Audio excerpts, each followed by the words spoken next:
Oke, udah mulai ya.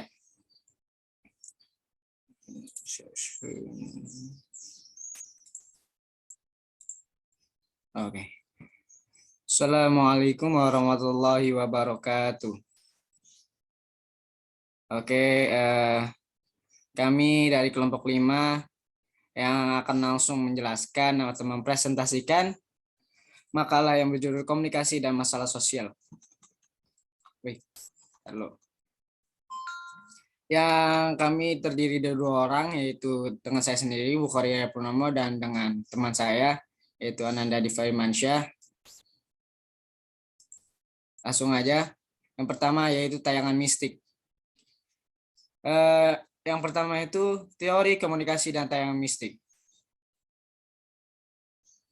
Setiap manusia yang hidup dalam masyarakat sejak wadah senantiasa terlibat dalam komunikasi, senantiasa terlibat dalam komunikasi. Terjadinya komunikasi adalah sebagai konsekuensi hubungan sosial. Terjadi interaksi sosial disebabkan adanya interkomunikasi. Istilah komunikasi sendiri secara etimologi menurut asal katanya berasal dari bahasa Latin yang disebut communicatio. Istilah ini terambil dari kata komunis yang berarti sama, dalam arti sama makna, yaitu sama makna yang mengenai suatu hal. Sedangkan menurut definisi sama dalam arti sama makna, yaitu sama makna mengenai suatu hal. Sedangkan menurut definisi terminologi, komunikasi adalah proses penyampaian suatu pernyataan oleh seseorang kepada orang lain. Dari definisi ini, maka jelas bahwa komunikasi melibatkan sejumlah orang di mana seseorang menyatakan sesuatu kepada orang lain. Seiring dengan perkembangan teknologi, maka yang pada awalnya komunikasi bersifat langsung 2 orang, kemudian kini dibantu dengan alat-alat teknologi. Komunikasi kemudian menjadi tidak hanya 1 atau 2 orang, akan tetapi melibatkan banyak orang. Apa itu mistik? Mistik dalam Kamus Umum Bahasa Indonesia atau bisa disebut KUBI atau KBBI, semakna dengan tasawuf atau suluk yang diartikan jalan ke arah kesempurnaan batin, namun dalam bahasa Inggris yang bisa dibilang mistake diartikan kesalahan atau kekeliruan. Bila digabungkan arti mistik dalam bahasa Indonesia dengan arti mistake dalam bahasa Inggris, artinya bisa sama dengan tahayul, yaitu kalimat yang diambil dari bahasa Arab yang disebut itu takhayul, yang diartikan dalam Kamus Umum Bahasa Indonesia adalah hanya khayal belaka. Suatu yang hanya diangan-angan saja sebenarnya tidak ada, seperti kepercayaan kepada dewa atau hantu-hantu. Istilah mistik juga kerap dikaitkan dengan istilah goib. Dalam literatur Islam, goib adalah sesuatu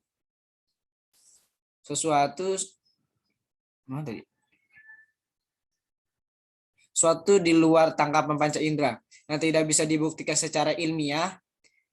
Beyond the Reach of Human Perception, ulas Muhammad Asad dalam bukunya The Message of the Quran. Yaitu selanjutnya tayangan mistik dan uses dan gratification theory. Fenomena maraknya tayangan mistik di media elektronik maupun cetak di atas jelas mempunyai alasan yang kuat dan tak bisa dianggap remeh. Di antara alasan yang paling kuat menurut hemat saya adalah karena tayangan mistik merupakan salah satu tayangan yang paling menyedot pemirsa atau diminati, atau dengan kata lain bahwa tayangan mistik adalah salah satu tayangan yang ditunggu-tunggu oleh pemirsa. Jika sebuah tayangan mistik digemari oleh penonton, maka tanpa berpikir panjang, stasiun televisi yang menampilkan acara tersebut akan dengan senang hati menambahkan jam tayang demi untuk memuaskan pemirsanya. Tentunya akan bertambah kepada keuntungan yang juga melimpah pastinya. Pendapat ini dibenarkan oleh Riza Primadi, yaitu salah satu direktur Trans TV, yang mengakui bahwa tayangan hantu di Trans TV dalam bentuk acara dunia lain memang memiliki rating tinggi. Selanjutnya, faktor menyukai tayangan mistis. Menurut saya sendiri bahwa minat masyarakat Indonesia terhadap hal yang mistik berawal dari pertama, krisis manusia modern yang mengutamakan sisi materialitas dan melupakan sisi spiritualitas. Nampaknya akhir-akhir ini krisis yang melanda dunia modern adalah kehampaan nilai-nilai spiritual. Kondisi ini terutama terjangkit pada masyarakat perkotaan. Yang kedua, pemahaman terhadap mistisisme Islam atau disebut tasawuf yang keliru. Masyarakat kita mempelajari ilmu mistisisme Islam atau tasawuf dengan hanya mengagumi sisi karomah-karomah atau supranatural yang menempel pada diri para sufi. Bahkan tak jarang para penganut Islam terutama di pedesaan rela untuk berpuasa dan berzikir dengan hanya bertujuan mendapatkan kesaktian atau hal yang luar biasa dari amalan yang dibaca selama ini. Padahal bacaan-bacaan tersebut menurut para ahli sufi hanya sebagai media mendekatkan diri pada Allah Subhanahu wa taala, bukan semata-mata berkeinginan mendapatkan kesaktian. Yang ketiga yaitu masih banyaknya masyarakat Indonesia yang berada di garis kemiskinan dan kebodohan sehingga harus tersingkir dari pertarungan dunia modern. Saat ini masyarakat yang bodoh, miskin selalu berpikir pintas bahwa untuk mencapai kesenangan duniawi dengan terpenuhinya segala kebutuhan dan adanya materi bisa didapatkan dengan cara pintas. Itu dampak tayangan mistik bagi penonton. Dalam ilmu komunikasi media, terutama yang terkait dengan media elektronik seperti televisi, sedikitnya ada 3 dampak yang ditimbulkan acara televisi terhadap audiensnya atau pemirsanya. Yang pertama yaitu dampak kognitif, yaitu kemampuan seseorang atau pemirsa untuk menyerap dan memahami acara yang ditayangkan televisi yang melahirkan pengetahuan bagi pemirsa. Yang kedua yaitu dampak peniruan, yaitu pemirsa dihadapkan pada tren di aktual yang ditayangkan televisi.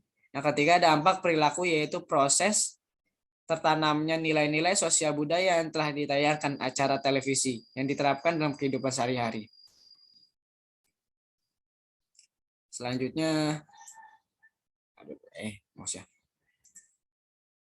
yang kedua, tayangan kekerasan. Ada banyak hal yang menceritakan tentang tayangan kekerasan. Yang pertama itu adegan kekerasan terhadap perilaku anak-anak. Hubungan dengan kekerasan terhadap perilaku anak yaitu sebab dan akibatnya. Berbagai informasi dan pengetahuan dapat disampaikan melalui media massa. Semakin sering seseorang mengakses media tersebut, maka cenderung wawasan pengetahuannya semakin luas dan berkembang. Meskipun faktor jenis acara atau informasi yang diakses harus tetap diperhatikan. Pengertian dan peran orang tua dalam keluarga. Orang tua adalah komponen keluarga yang terdiri dari ayah dan ibu dan merupakan hasil dari sebuah ikatan perkawinan yang sah yang dapat membentuk sebuah kekeluargaan. Orang tua memiliki tanggung jawab untuk mendidik, mengasuh, dan membimbing anak-anaknya untuk mencapai tahapan tertentu yang menghantarkan anak untuk siap dalam kehidupan bermasyarakat. Orang tua memiliki tanggung jawab penuh terhadap perkembangan anaknya dan segala aktivitas anaknya serta harus bisa membimbing, mengawasi, dan mengarahkan untuk melakukan kebaikan sesuai dengan kepercayaan agama yang dianutnya dan norma yang berlaku di masyarakat. Selanjutnya yang akan dijelaskan oleh teman saya sendiri yaitu Ananda Diva. Selanjutnya itu ada tayangan pornografi. Kata pornografi sendiri baru muncul di Inggris di masa kepemimpinan Ratu Victoria pada tahun 1837 sampai 1901. Yang mengembangkan etika sosial dan nilai moral yang puritan. Istilah ini muncul karena kesalahpahaman masyarakat terhadap penemuan artefak dari penggalian bekas kota Pompei dan Herculaneum dekat Napoli di Italia Selatan. Kenyataan ini menggambarkan bahwa di Pompei pada masa itu telah memberlakukan etika sosial dan nilai moral yang berbeda dari keyakinan masyarakat Eropa di bawah pimpinan Ratu Victoria. Masyarakat Eropa kemudian menduga-duga bahwa benda peninggalan yang seperti itu pastilah berhubungan dengan tempat pelacuran, sehingga lahirnya istilah pornografi yang berasal dari kata Yunani porno atau pelacur dan graphein atau menulis. Kemudian pada tahun 1857 Oxford English Dictionary member definisi pada kata pornografi dengan menulis soal-soal pelacur.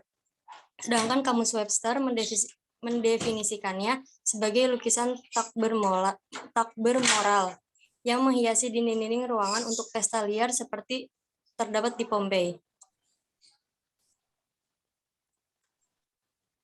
Selanjutnya itu ada hal-hal menyimpang. Perilaku menyimpang yang juga biasa dikenal dengan nama penyimpangan sosial adalah perilaku yang tidak sesuai dengan norma sosial di masyarakat atau suatu kelompok atau aturan yang telah diinstitusikan, yaitu aturan yang telah disepakati bersama dalam sistem sosial dalam Kamus Besar Bahasa Indonesia.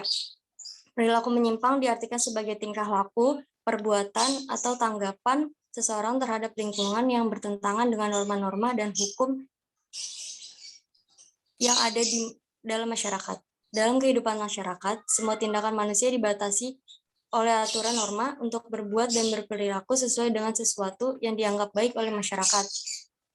Apabila tindakan yang tidak sesuai dengan nilai dan norma dalam masyarakat disebut perilaku menyimpang, nonkonformitas, atau antisosial. Sebagai contoh, di tengah kehidupan masyarakat, kadang-kadang masih kita jumpai tindakan-tindakan yang tidak sesuai dengan aturan atau norma yang berlaku pada masyarakat. Misalnya, seorang siswa menyontek pada saat ulangan, berbohong, mencuri, dan mengganggu siswa lain. Konformitas adalah bentuk interaksi sosial yang di dalamnya seseorang berperilaku sesuai dengan harapan kelompok.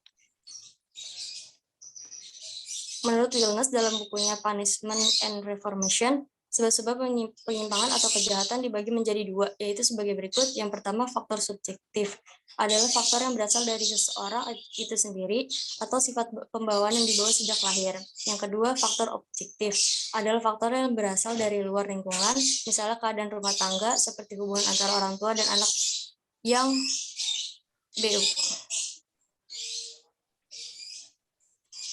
Selanjutnya diuraikan beberapa penyebab terjadinya penyimpangan seorang individu di faktor objektif, yaitu yang pertama menyerap norma-norma kebudayaan. Seseorang yang tidak sanggup menyerap norma-norma kebudayaan ke dalam kepribadiannya, ia tidak dapat membedakan hal yang pantas dan tidak pantas. Keadaan itu terjadi akibat dari proses sosialisasi yang tidak sempurna. Misalnya, karena seseorang tumbuh dalam keluarga yang retak atau broken home, apabila kedua orang tuanya tidak bisa mendidik anaknya dengan sempurna, maka anak itu tidak akan mengetahui hak dan kewajibannya sebagai anggota keluarga. Yang kedua, ada proses belajar yang menyimpang.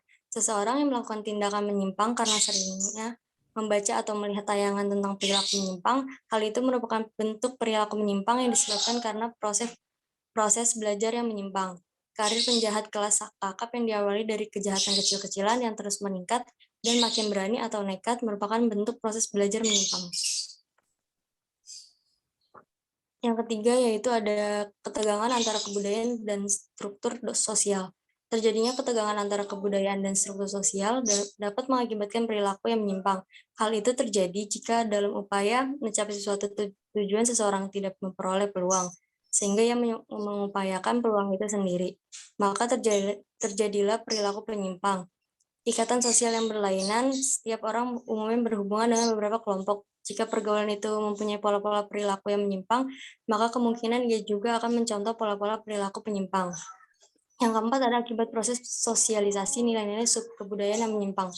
Seringnya media massa menampilkan berita atau tayangan tentang tindak kejahatan atau perilaku menyimpang. Hal inilah yang dikatakan sebagai proses belajar dari subkebudayaan yang menyimpang. Berikut ini adalah beberapa contoh perilaku menyimpang yang cukup banyak terjadi di Indonesia dan bertentangan dengan hukum yang berlaku. Yang pertama ada penyalahgunaan obat-obatan terlarang, yang kedua ada tawuran, yang ketiga ada balap liar, yang keempat ada pencurian, yang kelima ada bullying, yang keenam ada pelanggaran lalu lintas seperti menerobos lampu merah, yang ketujuh ada korupsi, yang kedelapan ada buang sampah sembarangan. Kesimpulannya dari PPT ini adalah segala sesuatu selalu ada sebab dan akibat. Jadi apabila menyelesaikan masalah dibiasakan untuk dipikir berkali-kali dan didiskusikan dengan orang terdekat agar selalu merasa diawasi oleh orang-orang yang berada sekitar kita sehingga terhindar dari segala sesuatu tindakan yang menyimpang. Sekian presentasi dari kami kelompok 5, kurang lebihnya mohon maaf. Wassalamualaikum warahmatullahi wabarakatuh. Waalaikumsalam.